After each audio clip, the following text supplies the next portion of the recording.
কিন্তু ভিটামিন বলেন বা পিজিআর বলেন, এটা পূর্ণাঙ্গ যেটা দেওয়ার নিয়মটা হচ্ছে সর্বনিম্ন যদি হয় তাও 3 বার, আর সর্বোচ্চ দিলেও তাও 3 বার।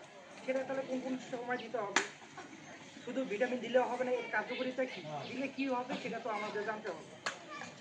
যখন আমরা ধান যখন বপন করি 7 থেকে 10 দিনের ভিতরে যখন আমরা আগাছা যখন দিই, এই আগাছা যখন দেওয়ার পর এই সময় কিন্তু আমরা হলো মাটিতে একটা ভিটামিন দিই।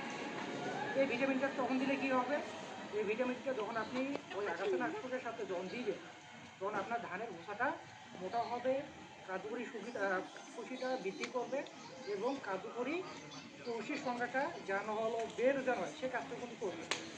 আর একটা স্টেপ কোনটা হচ্ছে, ধানের যখন শীষ যখন পেটে যখন আসবে, যখন গর্ভ যখন হবে, তখন যদি হলো এই পিজিআর বলে যখন আপনি স্প্রে করে দিয়ে যাবেন, তখন দেখা যাবে কী হবে, ধানের চিকা পাতাটা কম হবে, ধানের শীষটা লম্বা হবে।